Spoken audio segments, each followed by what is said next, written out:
Hey, man. Hey, Jason, how are you? Good, man. Another amazing conversation today with you and a friend who I've not ever really been able to have deep conversations with until today, John Blase. John Blase. First of all, great name. Second of all, man, great interview. This guy has like a tenderness about him. He talked about his father passing during the COVID era and just the difficulty and grief surrounding that. And we kind of dive into that a little bit. And it didn't make the recording, but I asked him to tell a story about his dad. And he kind of choked up and remembered his first memory of going to the hospital with his dad with a dangerous amount of poison ivy on his body. And as they were leaving the hospital, he said he remembered fainting and his dad catching him.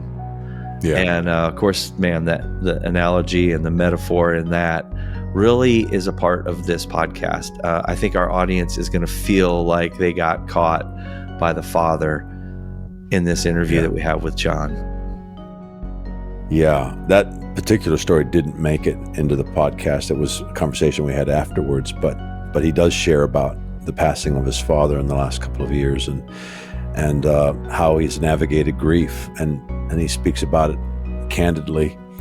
And we dive into the nature of our humanity and all of the emotions that we have to navigate and how we do that authentically. And at the end of the day, like you said, into the arms of our Father and discovering who he is. And man, I'm so thankful for John. One of the things that maybe folks don't know, he's one of the best writers on the planet. I endeavor to model my writing after him, and I hopefully made him blush a little on the front end by sharing that with him. But what folks may not know is, John, and he doesn't talk about it unless you try and pull it out of him, but he's been involved in a whole lot of how we think. He's been involved in helping people write, whether it's Eugene Peterson or Brennan Manning, or he's been connected to the movement of grace in our culture. And this interview, man, there's just moments that I was just so compelled in hearing him share his stories and talk about his life and his connection with some of these people. It's a good one. It's a really good one. I am so excited to have you here, man. We were saying before I hit record, we've been doing this podcast 4 years, and I'm not kidding. I had you on my list of my dream list of who I could talk to. You were right under Bono, like just one or two under Bono. As far as, you and Bono and a few others. We were reconnecting and letting Derek know about our history, and we have a little bit. You edited my first book for me and taught me what a writer is. Right in the first chapter, you took a story from the end of the chapter, put it at the front of the chapter, said, "Hey, you've got to start with this," and then helped me put that whole book together, Surrendered and Untamed. And it was a learning. It was a master class for me in writing, which is something I've been passionate about. And so you actually done two books. You did Surrendered and Untamed, and then again when Prone to Love came out, I brought you on for that as well. And and I'll just say this, and then we'll get going. I've been nervous talking to you because, as a writer, you're the guy I go to when I want to remember what I'm doing and why I'm spending 4 hours at a Starbucks today trying to figure out how to put words on a page. I'm not kidding either. It's I'll listen to music to get me inspired, but when I want to remember the way you put words together, man, it just reminds me of the goodness of who God is, and the whole point of this whole thing is heart-to-heart connection. So Anyway, I'm going to stop gushing, but I've been really excited about this. Told Derek about it, and I want to give you a little bit of room to introduce yourself. I'm just excited to have you, man. This is a big deal. Yeah, John, thanks so much for coming on. I mean, number 2 from Bono. Now I'm nervous. I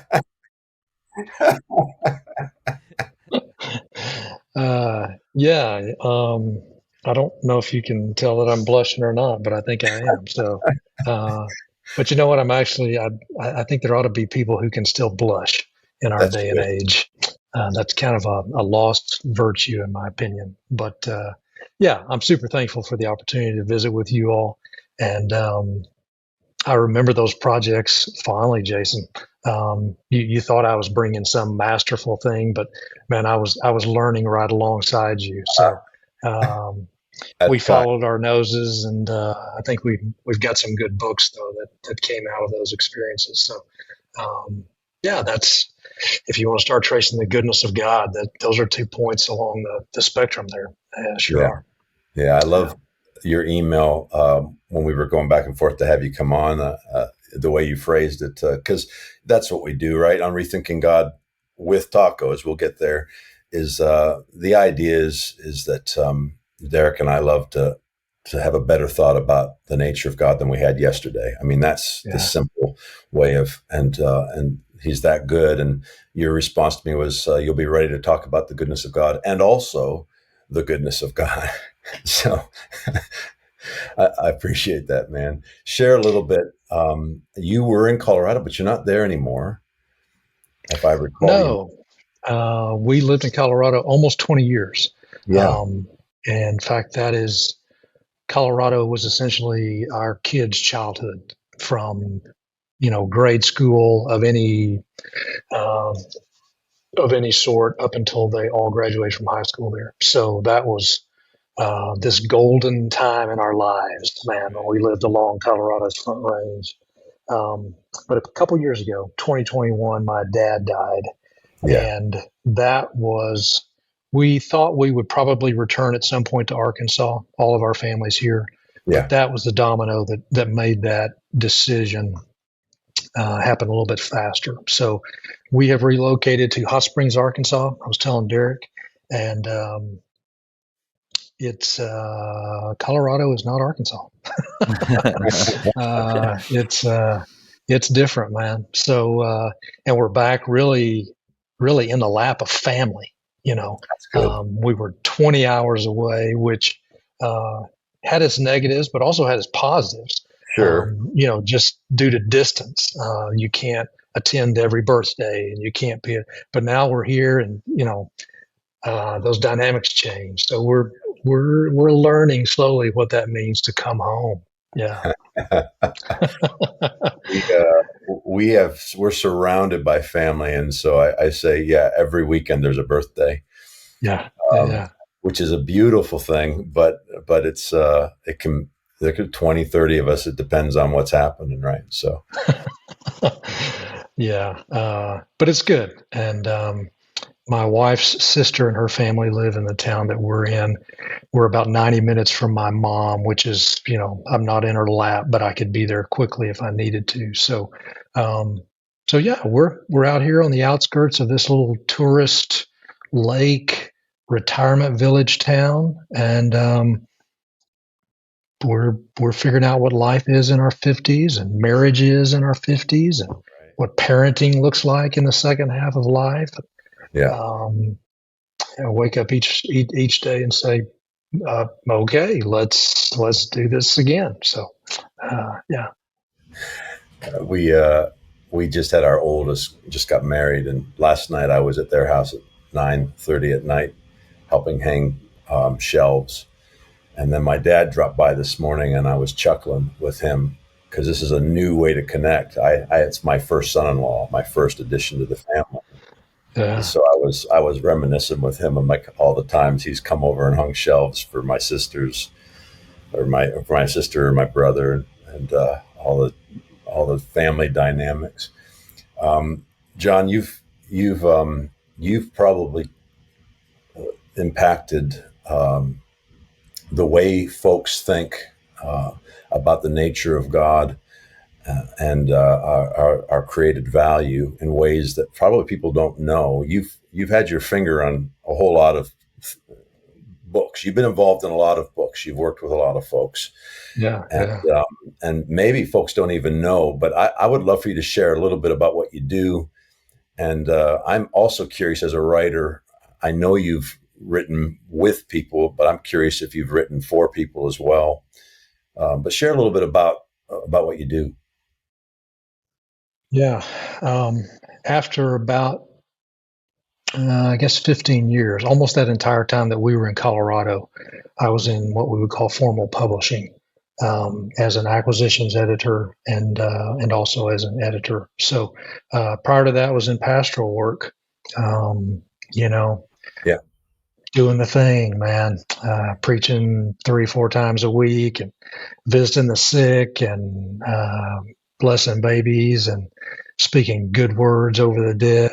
I loved it. It was beautiful. So, but after that extended period of time in publishing, coincided a little bit with our return to Arkansas. I stepped away and had a good friend, actually an old boss from my publishing days, who had begun a literary agency called the Bindery Agency in Colorado Springs. And he asked me if I would be interested in doing some agenting work, representing authors, writers, speakers.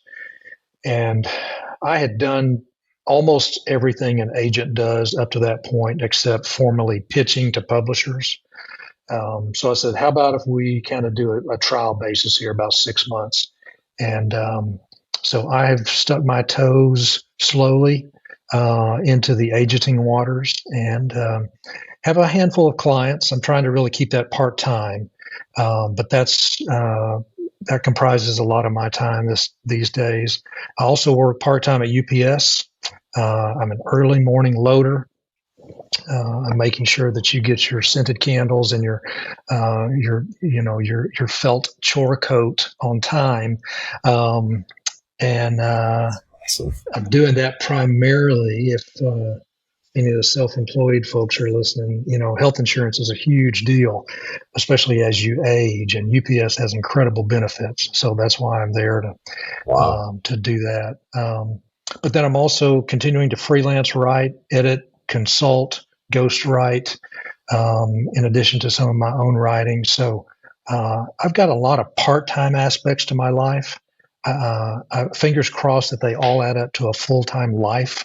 But I just kind of move through different phases of those part-time aspects through each day. But it's good, and it's all by choice, and I enjoy it. So yeah.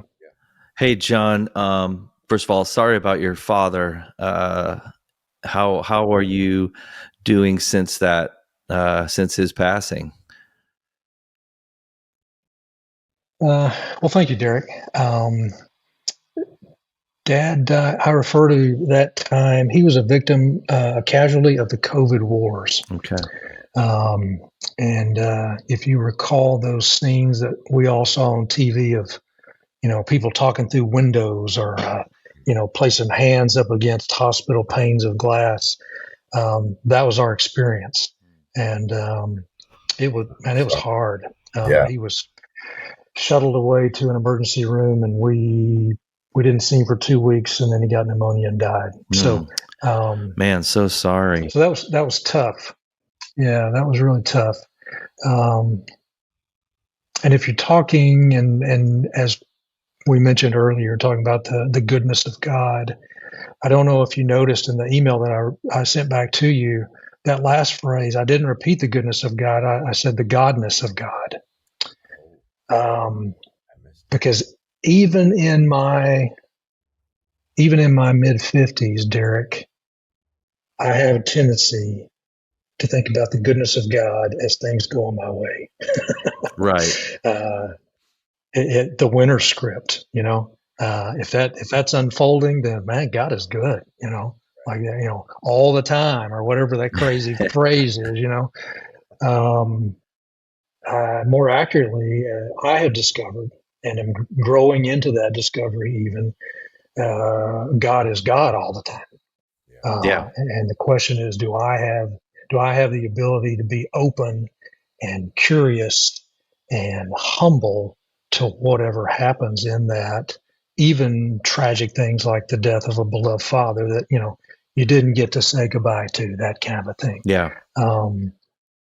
But that's still a part of the godness of God. So is that, I don't know how that rings with you guys, but that's, that's good. And one of the things we want to get into is how you have rethought God throughout your life, and maybe some of those God encounters or grace encounters where you began to understand and know more about a God that truly does look like Jesus. I did a series one time on the fruit of the Spirit. I think I've done several, but the what we translate as goodness has a connotation in it, which is our North Carolina state motto. I love it. Esse quam vedere. And it means to be and not to seem. And this is the exact translation of goodness. Goodness is good through and through. It's the word tov in Hebrew, that God saw that it was very tov, very good. And so it's not putting up a front. It's actually, you are that way to the core. And Jason has a statement, a mantra that's really stuck with me, and I kind of remember it all along my life. I have since I've met him. But there's times in our lives where we're like, I don't know, but I trust his goodness. I don't know, but I know he's good. And for us, God and love are synonymous. And so, we begin to navigate those difficulties. My wife lost her dad a year ago, thankfully not in the height of COVID, so we were able to be with him. Some of those stories like you walked through are just heartbreaking. But in those moments, how have you rethought God? I mean, let's hear some of your stories about maybe the God you used to think about, and maybe the way that you're thinking about him now. Yeah, I appreciate you asking. And probably one that comes to mind in relation to that time after my dad's death. You've got all the feelings and emotions of grief, all right, which is this huge big ball of wax. But then there was quite a bit, simply because of the way that all went down, so to speak. I was angry, just enraged, because I dearly loved my father. As I say, he was the most beautiful man I've ever known, and we were dangerously close as father and son. But so really had to deal with some anger as to those normal questions, why, and not just why, but why that way. Right. My goodness. But it was, I guess maybe probably the year after he died. I was home alone. My wife was on a work trip, and I sat down to watch the film Calvary with Brendan Gleeson. I don't know if you're familiar with that film or not. Yep. He's an Irish priest. Outstanding. Anyway, film. There's a character in. Let me just put a plug in real quick that our audience needs to, after watching this podcast, listening to this podcast, immediately go and watch Calvary. that would be my advice. And I had heard very good things about it, but had never seen it. I think it maybe came out in 2014. But I sat down, and for some reason, I found my way to that film and began to watch it. There's a character in the film, a young lady married to a young man early in their marriage, and there's an accident. Correct me if I'm wrong, Derek. I think this is right. There was an accident, and she lost him. He died. It was kind of one of those tragic things. And a little bit later, she is sitting with Gleason's character, the priest, and he says something along the lines, and I'm paraphrasing here, about how unfair that was, that she would lose the love of her life early on and not be able to grow old together and all those kinds of things. And she turns to him. Her name is Teresa in the film. And again, I'm paraphrasing, but says, no, it's not unfair. He was loved by many, and he knew he was loved by many. The unfair thing would have been had he lived his life and not known that he was loved. And that was one of those moments, guys, that you know what, the veil splits a little bit, and the light shines in, and be it the goodness of God or the GODness of God, however we kind of want to say the same thing there, it shines in. And for me, that was that was a moment of, and I use this word carefully, a moment of healing. Yep. In which Yeah. a little bit of that anger was taken away. Yeah. Now I'm not fully there. Okay. Give me the right day and the right mood and I can be raging, man. Sure. Shaking my fist at the sky. But that was a day in which, really I felt a gift from God by way of a film, which happens a lot in my life. Yeah. And said, no, the fair thing would have been had your dad lived and never known that he was loved. Yeah. But that's not what happened. So, that's a recent story, as opposed to some of our stories, when I was 7, that was just last year. So I appreciate the vulnerability in which you speak, and it's the way you write as well. I feel like I said earlier, when I want to remember why I write, I don't mean some sort of utilitarian approach. I want to know why I'm here.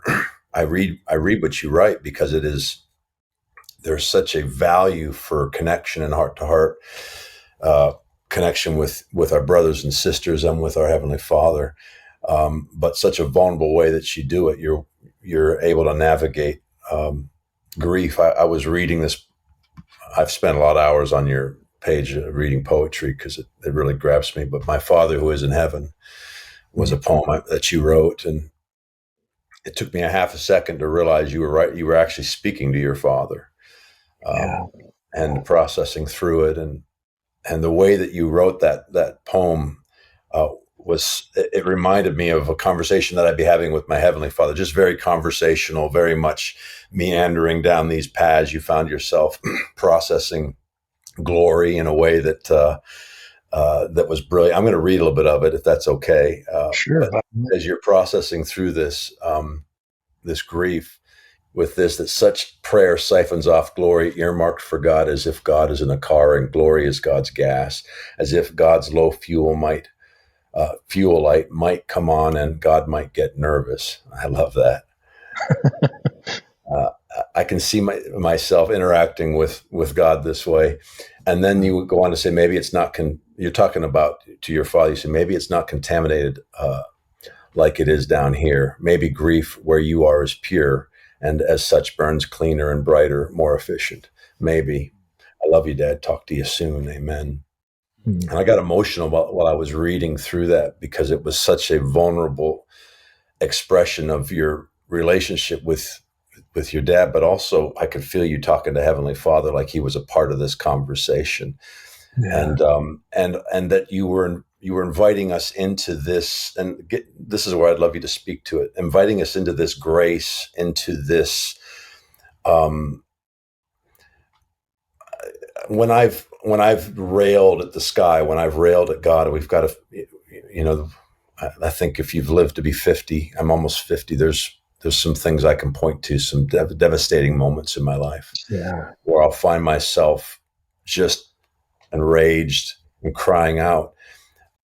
The way that you wrote this poem invited us into this infinite relationship, where you're getting to speak to your father, where there's this measureless heart-to-heart connection. I think there's something profoundly safe in processing grief that way, if that makes sense. Yeah, it does. Our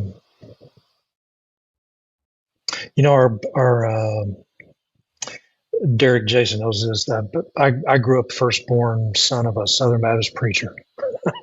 Now I've got more Vacation Bible School stars and you can shake a stick at. All that kind of evangelical stuff, man. I've been there, done that. 2.0, 3.0, 4.0. But a part of the language of growing up, and I look back on those years with a great fondness, was becoming more and more Christ-like. Yeah. I mean, that's how we talk about that. And that was, in the best sense of the word, that was one of the goals that you had, to become more and more Christ-like. And you think about, and I'm bumping into theology here, and I'm not a theologian necessarily, but the incarnation was God experiencing the gamut of the human story, from grief, betrayal, laughter, hope, um, desire, sadness. I mean, all of it. So if you and I are in some way hoping to become more and more Christ-like, um, for me, and this is something that I'm still growing into and rediscovering. All right, is that the abundant life means experiencing to the full all of those things, Right. Yeah. and not trying to numb it or not trying to mute it. Wow. And if you're angry, man, go to 10. Don't stop at 7 or whatever. If you're grieving, dive down to the very bottom of that. If you're joyful, oh man, strip down and dance before the Lord. Whatever. Um, eh, just trying to the abundance of all of it, and not just the happy. Definitely the happy. There's no need to be an Eeyore. That you don't get any points for being Eeyore. He's just an interesting character in the Pooh stories. But really, that the abundant life is all of it. It's the whole thing, man. So being able to face that wide-eyed, paying attention, and to feel. And I'm a big feeler. But being able to feel all of those things, and to realize in a kind of a strange way, but a true way, at least I believe, that's becoming more and more Christ-like. Yeah. I love that. And not some kind of a, squeaky clean moral, good guy necessarily, although it could look like that, but it's someone who knows the heights and the depths of the human story. And man, that makes everybody's life so incredibly valuable, and everyone's story so immensely rich. Yeah, John, you're just hitting my button on the incarnation and incarnational living, and becoming like Jesus is more than we thought, because Jesus really taught us what it's like to be fully human by experiencing all of our humanity. And when you recognize God is close to the brokenhearted, and God was in Christ reconciling the world to himself, then you've got great. I think you are a theologian. You're like Jason and me. We're relational theologians. Yeah, that's what I was going to ask.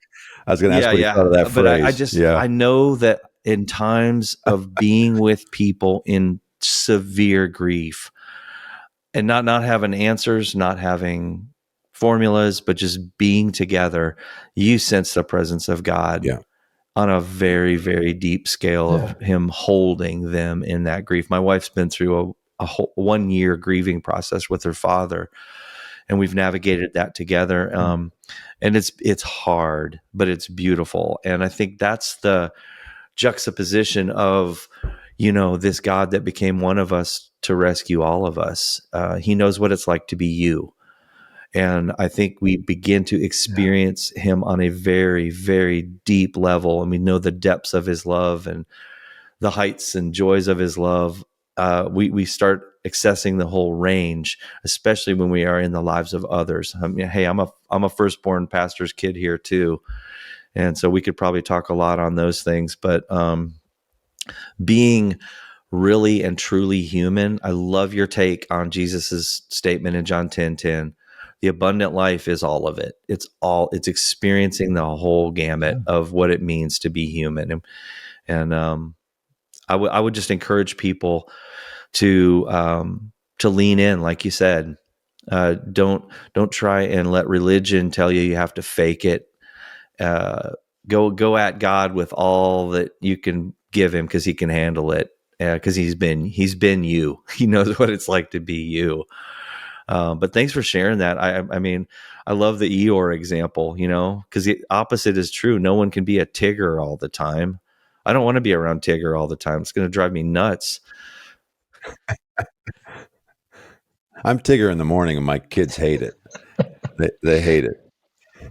Well, there's this kind of a allergic reaction these days to toxic positivity. Well, the inverse is also true. I'm allergic to toxic negativity. Somebody who's always, Oh my goodness. Yeah. and in somber town or something. And but yeah, that's and I love how you said that. It's about becoming more and more Christ-like, becoming more and more human, and yeah, it's good. It doesn't mean that it's easy, but it's interesting. Our youngest is 21, and she's starting her junior year of college, and she was talking to some friends the other day, and one of them was just having a hard time. He's having to scrap to get tuition money together and gas money for his, beater, Right. I don't know, 80 Honda Accord or whatever it was. Right. But she said it was one of those moments where your kids just amaze you. She said, Right. but Dad, I don't know that I trust anybody who hasn't suffered. Right. And I thought, holy cow, how did that, and so I didn't respond to it. I just kind of nodded, which is the correct response, right. And made a mental note of it. But we all have. We all have. And anyone who says they haven't, they're just they're freshly born or they're a liar. I was going to say they're either 2 weeks old and they just can't quite articulate the trauma of birth. Yeah. I remember I was young, 23, 24, newly married, a couple of years in, had one kiddo, and I'm at some prayer meeting because I'm a pastor's kid too, grew up in all of that, and just wonderful. I remember that. Yeah. And an older gentleman came by. I don't know why he sniffed my head. I have no idea why he did that, but I am from the charismatic stream, so there's always the mystery of what's going on there. But sniffed my head and then said, "Oh man, never trust a man without a limp," and then went on to talk about how he valued those who'd navigated suffering. And at 24, I was kind of like, "Man, go away, dude!" Like I'm not too sure what to do with that. But getting close to 50. I'm thankful for that insight. There's something profoundly true in it, and for this thing called grace that we're all quite familiar with, and that you've done a good bit of writing on.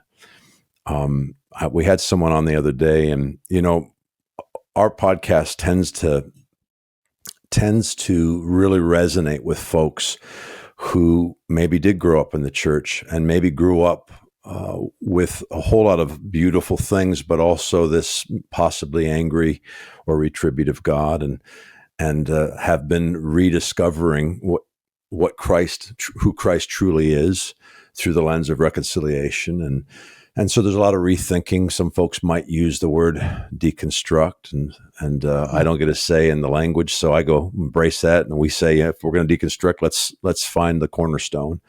Sure. And let's do it well. And so a lot of folks listening, we end up having conversations about how they got here. And inevitably someone talks about grace, and then we're talking about these particular books that impacted us, and different streams, and how maybe if you were part of the Methodist movement, you read something over here, or, and what comes up often is, of course, Brennan Manning. And I remember when I read Ragamuffin Gospel. In fact, my dad and I have a similar relationship to yours. It's a pretty deep relationship, and when my dad finds something that is transformative, he buys a book for everyone. I mean, It doesn't matter if you're his neighbor or if he runs into you at a gas station, he's going to have that book. And he's going to give it to you. And so, Ragamuffin Gospel was a transformative book for the Clarks. And so my dad bought one for everyone, and then pestered me till I read it. Sure. And I'd love to talk about Brennan, and I'd love to talk about grace, because I think what you're talking about is true. There's this real life, the messiness of life, and yet there's this grace that is sufficient.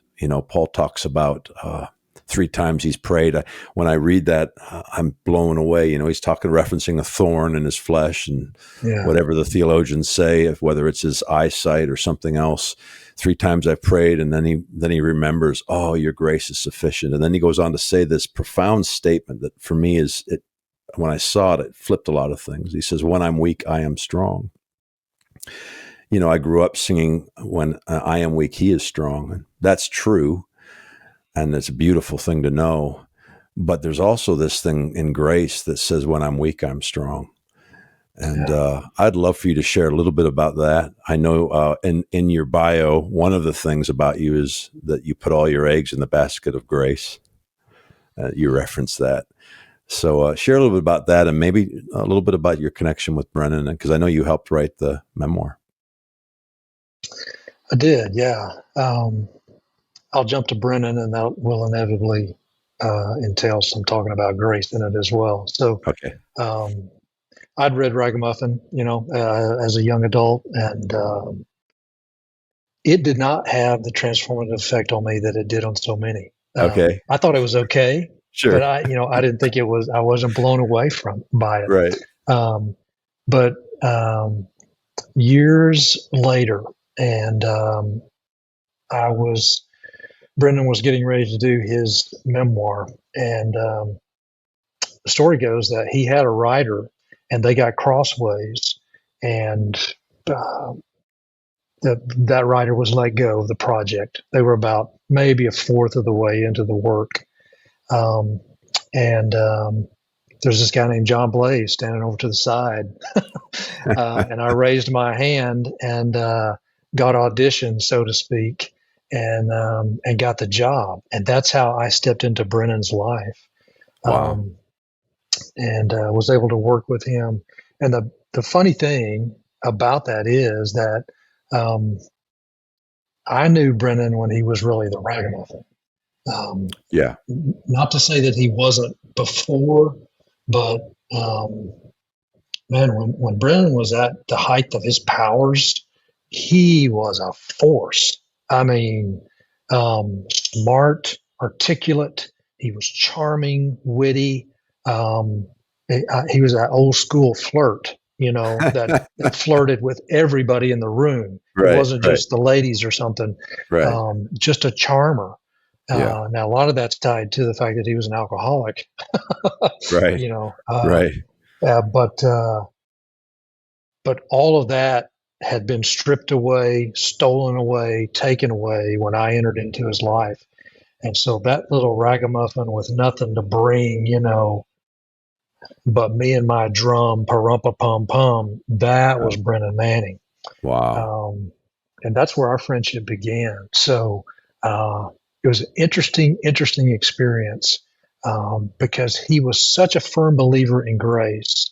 But almost each time that I was with him and was privileged to be in his presence a number of times, would ask him, "Are you letting God love you today, Brennan?" Which may be a pretty good definition of grace, letting God love you. That's a good question, man. Wow. Because it's there. He just wants to do it. The question is, are you going to let it happen? Sometimes it bowls you over, and that's another discussion. But and in my experience with Brennan, he would always, at least in my lingo now, because I'm a John Wick fan, he would say, "I'm working on it." I'm working on it. I've written all these books. I believe it. If you pressed me, I'd say, yes, I do, but I'm still working on it. Yeah. And so it's just this, and I love that about him. It was a very honest and true statement that said, I believe, help my unbelief. Yeah. I believe it's all grace. And gosh, if sometimes I question that, as any human would be, like we were talking a minute ago, doubt's a part of that. Doubt is a part of the abundant life. Yeah. Yep. Yeah. I love that. But it was great, man. And so I really got to kind of take care of a father as he was playing Endgame. And he had lost his eyesight. He'd sit in front of the television and watch baseball games, but he couldn't see the TV. So right. he'd ask me, okay, what's happening, and I'm not really a baseball guy, but I knew enough to say, okay, so-and-so's on third or whatever. Right.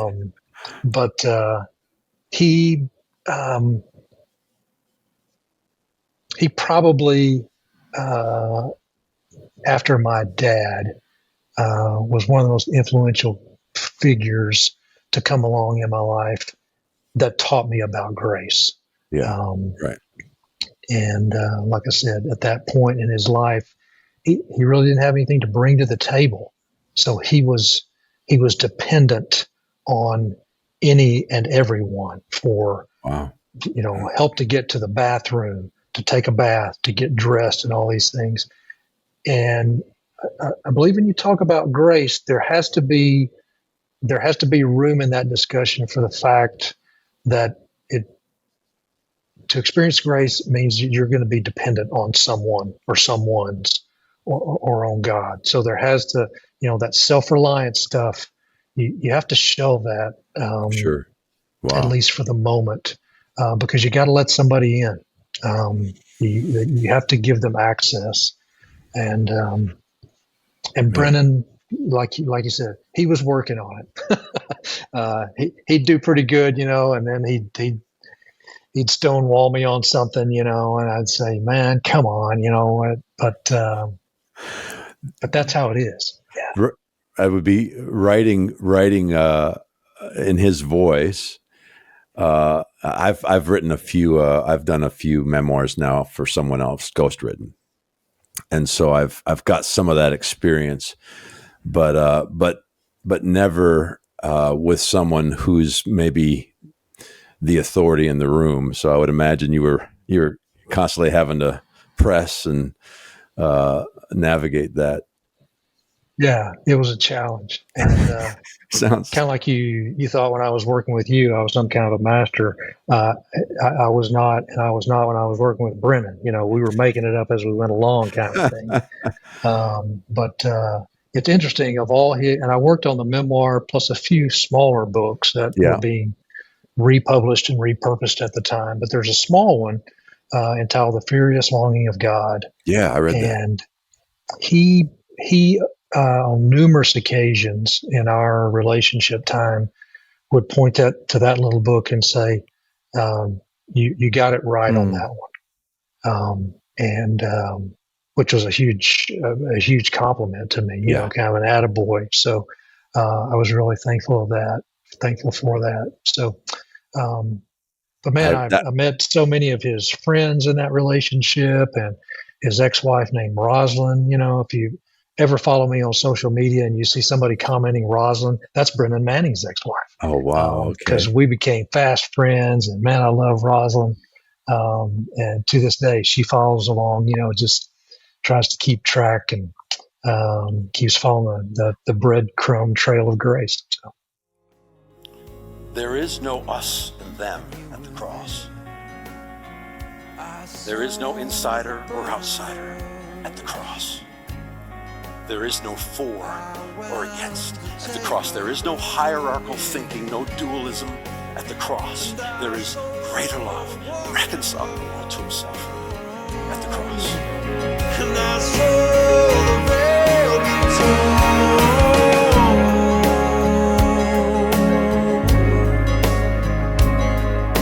and you were there.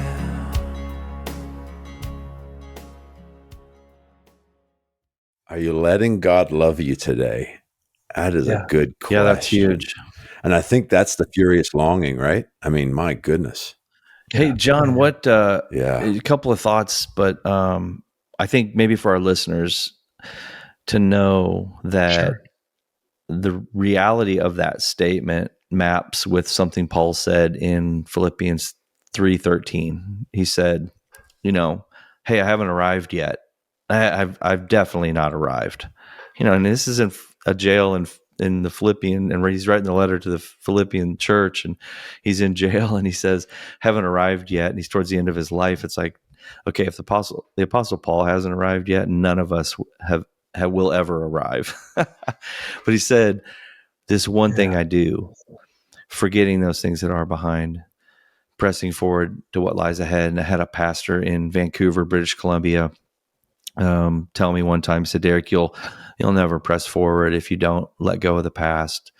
And until you start letting go of the past, you'll never, you'll never move in any right direction. And it's a catch-22, or it's a glorious freedom, because it is one thing.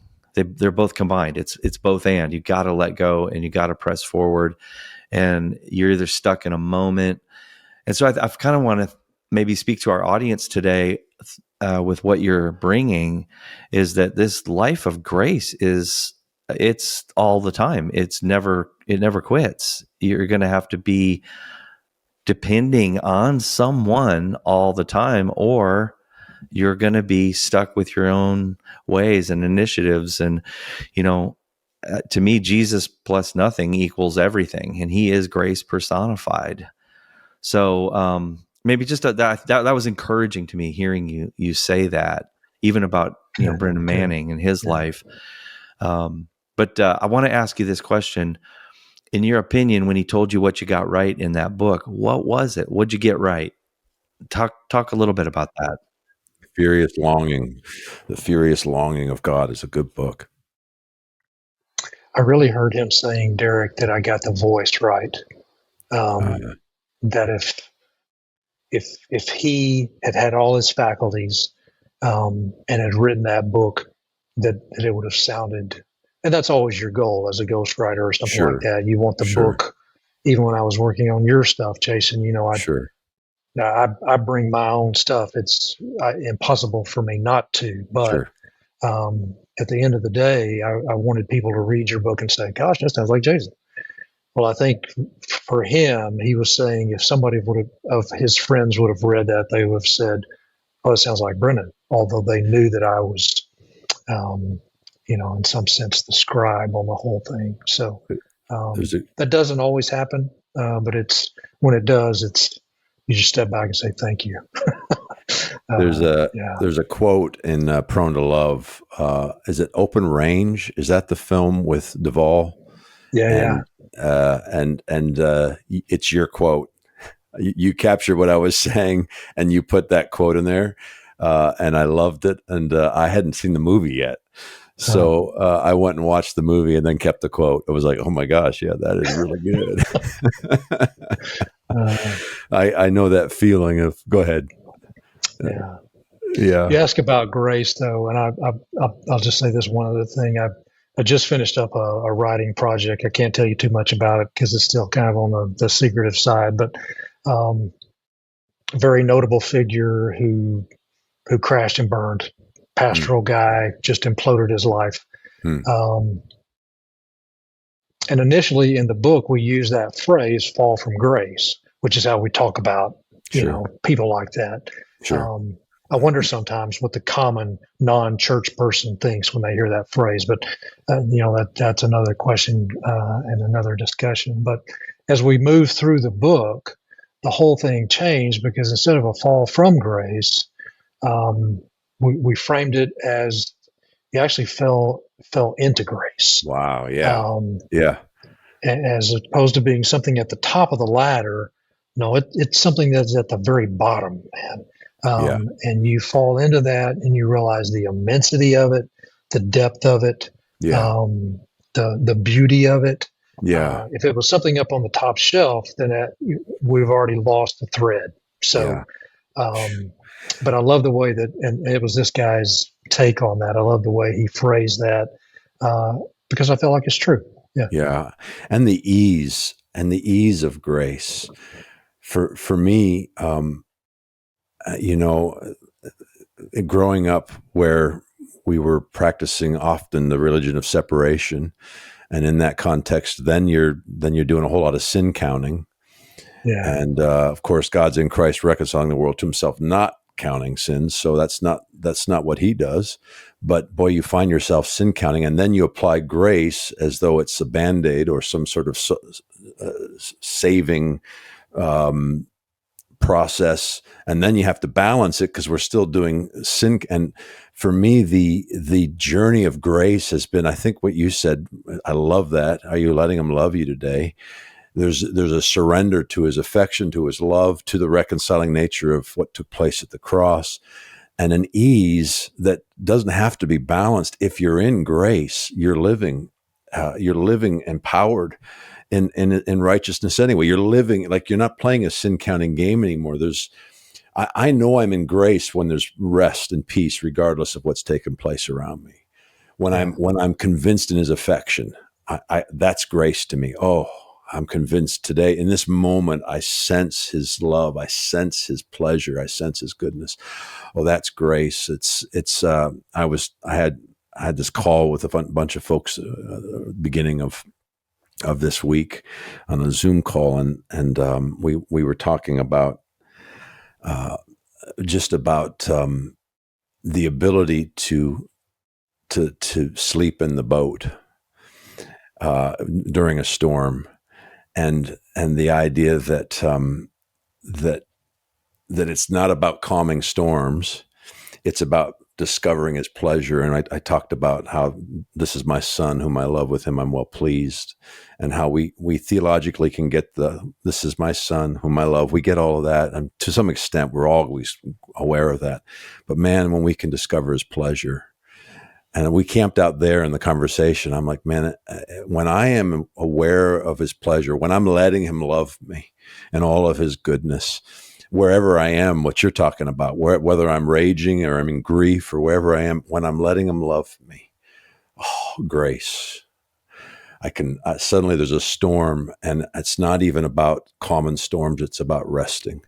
It's about sleep. It's about being with my friend, my Heavenly Father, with Jesus, Holy Spirit. And I think for me, that's the ease of grace. If you're talking about what is this thing? You can't gain it. You actually have to fall in, like what you said. It's not a pyramid where that's law. That's somehow earning, somehow getting to something when it's already been finished and available to us. Anyway, I'm on a preach now. Well, Jason, Sorry, I was just thinking, I was reading this morning in Galatians 5, and it really maps with what John's talking about. A fall from grace. I can tell you probably definitively that most of the outside world, including the Christian world as it is now, a fall from grace is you did something and you fell from your high and lofty virtuous position. But I think the Passion Translation gets it right in Galatians 5, verse 4.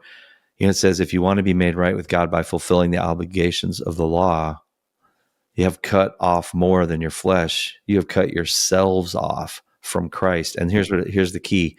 You've fallen away from the revelation of grace. I like how it states that, because I think grace is a person, and his name is Jesus. And the Bible, tells us that the law came through Moses, but grace and truth came through Jesus Christ. And Jesus claimed to be the truth. So, and truth is on the side of grace. You're never going to access truth until you fully have an encounter with grace. And for me, an encounter with grace is an encounter with the human God, who knows exactly what it's like to be in my condition and to be with my thoughts and my grief and my joy and all that, like you're talking about, the abundant life of every aspect. Grace is with us. Grace is in us. And when we try to navigate it on our own, we kind of cut ourselves off from the unforced rhythms of grace, which is how the Message paraphrase puts it. It says, Jesus says, come to me, learn the unforced rhythms of grace. And man, that's something I am really wanting more and more and more. I'm 55. I'm navigating the adult children and, needing healthcare from being self-employed, all the things you're talking about.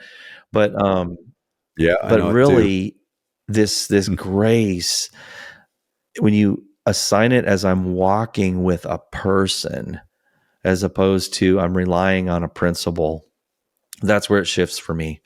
That's where it gets really real and true. And that's where I think where I can be my truest self is when I'm truly accepting the grace, believing the love, have you been loved today? And then being able to distribute that that grace to others. I think it's Brad Jerzak that talks about that this truly is holiness. Holiness is the ability to receive grace and extend grace. It's a holy thing that we're navigating there, and I love the language you're putting around it. And it's important. It's important for people to come back to a place where they know they need someone. They need to be taken care of. They need even other humans in their life. I think when we place ourselves in that position, we truly start understanding what it means to be a part of the body of Christ, and navigating this in a community. So yeah, I don't know. I'm just preaching and babbling, but I'm loving the language there.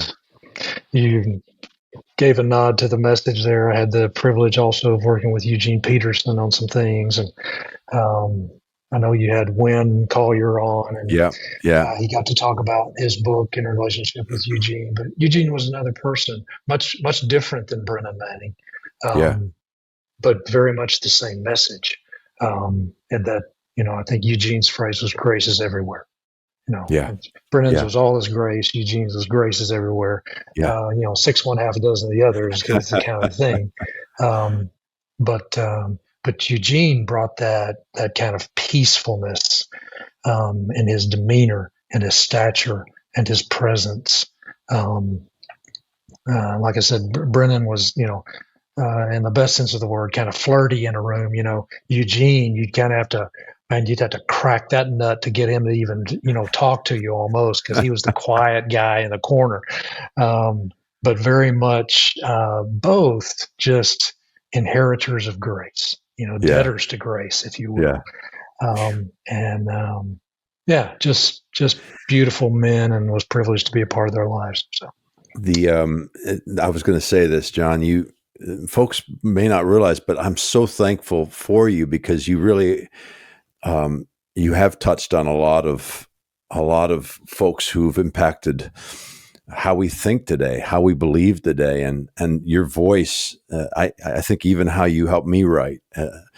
I know you probably can't share a lot of the folks, but man, you have this phrase in your bio.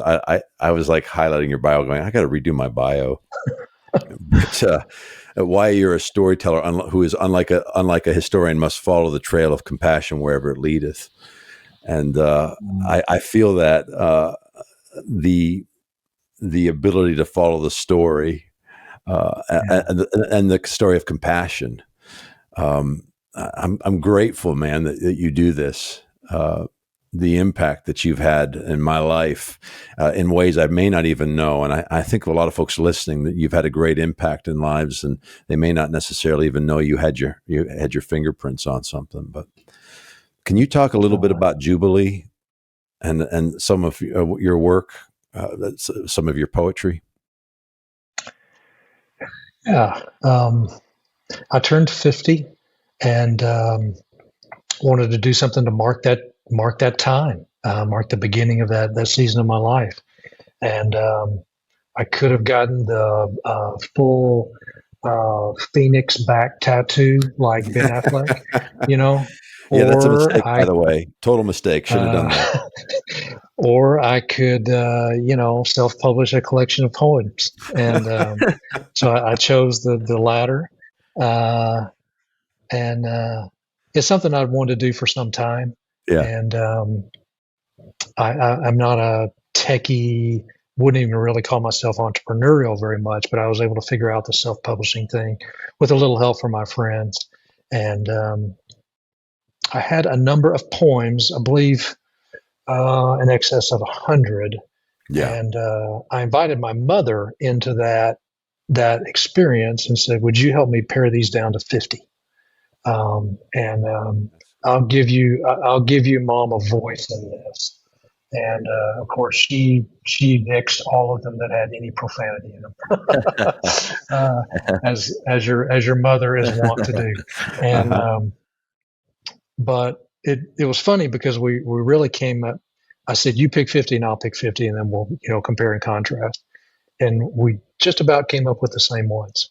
Wow. And so that was a lot of fun. And there was a season in my life where I was trying to write a poem almost every day. I remember that. And post those on my blog. Yep. And I grew up, that mom I'm talking about, she's 78 now. School teacher, salutatorian, valedictorian, other Torian words that you get for, making straight A's and all this kind of stuff.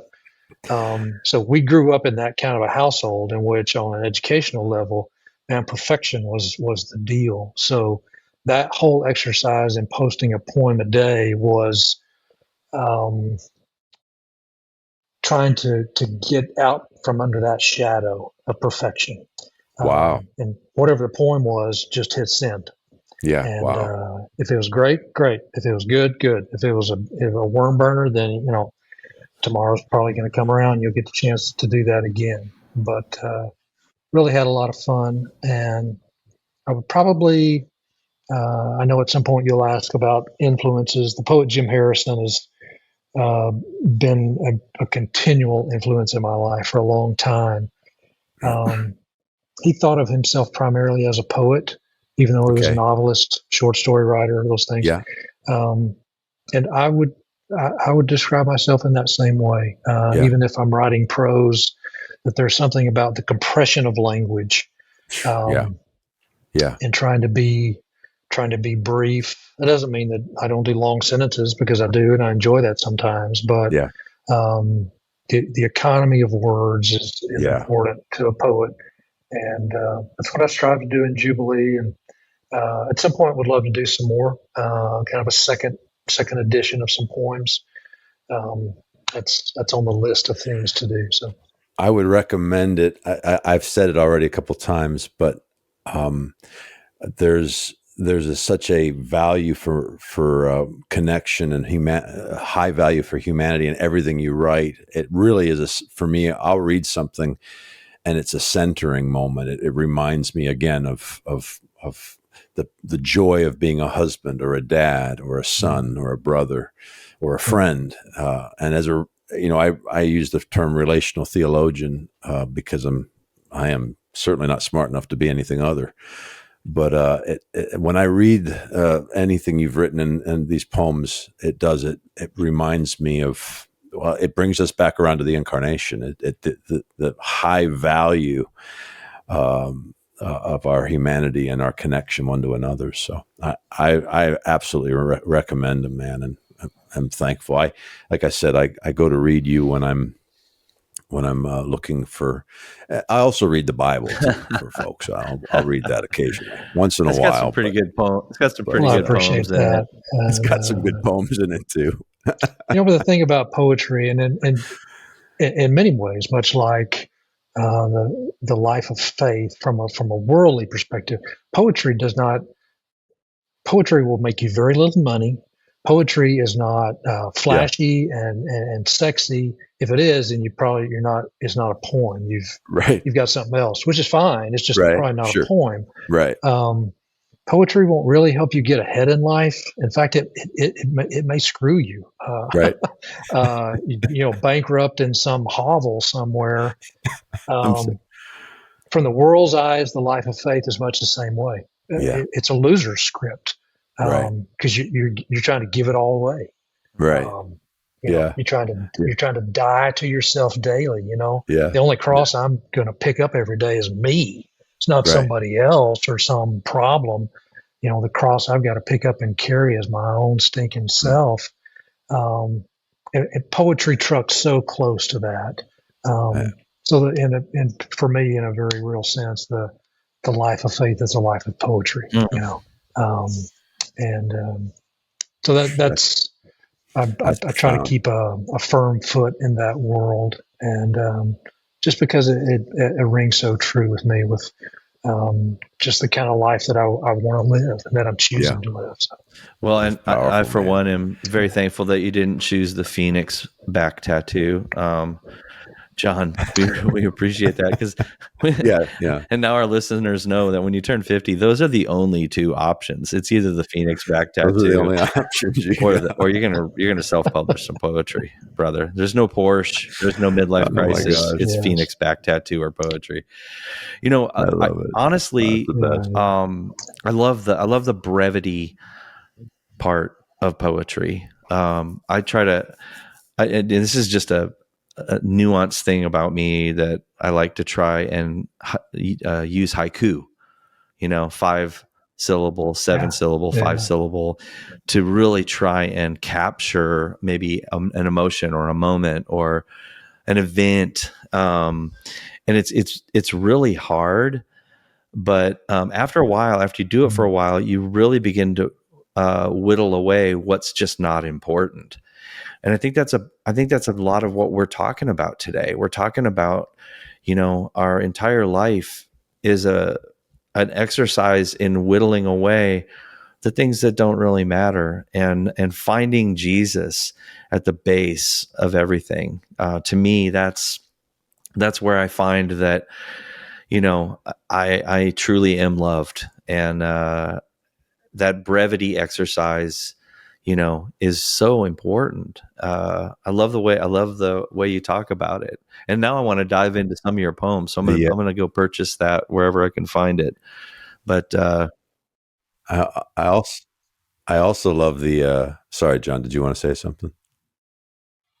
Oh, I was just going to say, the writer George Saunders, who I love, says that it was a turning point in his writing career when he stopped trying to teach the world something and instead refused to be boring. Yeah, that's good. That's it. Yeah, I love that line.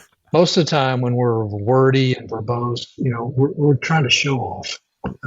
You know what? I do it every day. I've probably done it in this podcast. So, but if you refuse to be boring, then you have to pick and choose a little bit. And brevity comes into play, and like you said, nuance, which the internet knows nothing of. Right. And so, but yeah, it's. Anyway, I could talk for hours. No, I love that, and I love that you wrote something every day. I did that for 5 years. It was an article a week, and as a writer, it was, for me, it wasn't as risky because it was only my mom that read them. My wife might have read 1 in 5. That was sure. My mom would read them all. She wouldn't read the ones with profanity, though, would she, Jason? No profanity, though. No, my mom doesn't like profanity. She deleted that one. This new book that I have that came out, John, that's a conversation we've had. It's hilarious. There's only like 4 times where I say something, but and I as a writer, they're potent, man. When I used that word, it fit. There was no better word anyway. That's neither here nor there. But I love that you did something every day, because I think that I was a better writer on the backside of that 5 years, having been forced to, and doing the best you can, knowing that maybe somebody other than mom will read it. So just make this thing as good as I can. But so great advice for writers. Man, we've had you a while. We need to talk tacos, John. This is that's in the title of our podcast, and in context of what we've been talking about, it's about connection. Everything in relational theology is going to come down to sitting across the table having tacos together. So, have you got a? Believe that. You know what? I went to. It was the year after my dad died. Spring after my dad died. Actually, it was a horrible time to take a trip, but it actually may have been the best time to take a trip. And Wynn Collier was on that trip, and a couple of other buddies, and we went down to Marfa, Texas. You ever seen the little Prada building out in the middle of godforsaken nowhere? Yeah. I mean, Texas, people take their picture in front of. That's Marfa. That's high art territory down there. Yeah, man. But that's also where they filmed the movie Giant, which was a film my dad and I watched together easily 100 times. Wow. And so I'd always wanted to make a pilgrimage to Marfa, but Marfa Marfa Tacos, or I think that may be what it's called. Hands down, the best taco burrito stuff I've ever had. And everywhere I visit, I try to frequent some kind of a taco shack or taco bar, and it was epic, man. Was it as much because of the company and the aesthetics, or was it just they know what they're doing there? Initially I thought it was, but as I've reflected on that, and I have, in fact, I can taste that right now. Man, it was just she knew what she was doing. It was, the company helped, yes, obviously, but sure. There was something, and I mean, you talk about a dive, hole in the wall. It was, but Marfa, Texas. Awesome. That's where you need to head. Marfa, Texas. All right, we got one for Marfa, Texas. I love it. I love it, man. That's beautiful. Yeah, I think I found it here. This has been rich. It's Marfa Burritos, but they also serve tacos. Yeah. Giant. That was a James Dean movie, right? Anthony Bourdain went there? Yeah, he did. Yeah, he visited Marfa and highlighted that on one of his shows. And you're a big Bourdain fan, I know. You know what? He was the abundant life, man. I don't like the way the story ended, but he was trying to suck the marrow out of it all. I think that's one reason why he has resonated with so many in our culture. His curiosity and his love for life and his love for people, and his openness to cultures and beliefs, and joining somebody around the table, that's pretty biblical right there, man. It looks like Jesus a little bit, huh? Yes, sir. Yeah, I love it, man. John, I don't want to keep you. This has been rich for me. I can't tell you how thankful I am to connect with you in this way. And I'll have to find you another time and maybe talk a little bit of shop with you. But can you share with folks how they can find you and maybe what you're working on now? Two projects that I'm slowly working on. One's a memoir, which centers around the season where my dad died. Yeah. And the other is a fiction piece, kind of a coming of age story that came to me in a dream, which is something that has never happened. And happened. And so I'm trying to be faithful to the muse, if I can. So my blog, my website is johnblase.com. I'm not posting there too often these days. I've got a Substack account, Beyond the Pale. And I'm posting there about as often as I am on johnblase.com. You know what? I'm active on Instagram. I can get in there, throw some images and some words and get out. I don't do Twitter because I love my life, and occasionally do Facebook. You can find me there, but those are some places, and we'll have all that. I'm visible. Yep. We'll have that all on the front end too. But I follow you on. I did follow you on Twitter, but then I moved over. Just recently found you on Instagram, and absolutely love it. So John, thanks so much, man, for this time together. I think we're all richer as a result of it, and just your heart shines through, man. I'm loving what you're carrying and bringing, and this conversations around grace and grief and all these things are they're meaningful and memorable. So thank you. Yeah. Thanks, y'all are gracious host, and I'll leave you with this phrase. We go forth to serve the Lord, so that those to whom love is a stranger will find in us generous friends. Beautiful. Amen. I didn't write that, but that works, man. So love it. Amen. I love it. Thank you, man. Good. Hey guys, so glad you joined us in Rethinking God with Tacos. You can find me, Jason Clark, online at afamilystory.org, where I encourage you to sign up on our mailing list. We send out an email twice a month letting you know about new podcasts, articles, and new books or products that we have coming out. Plus, occasionally I'll keep you up on my schedule where I'm traveling. My Twitter handle is @JasonClarkIs. I'm on Instagram under the same handle, and you can find me on Facebook as well. Yeah, and my name is Derek Turner. Jason and I love that you're listening to us. Thank you for all your feedback.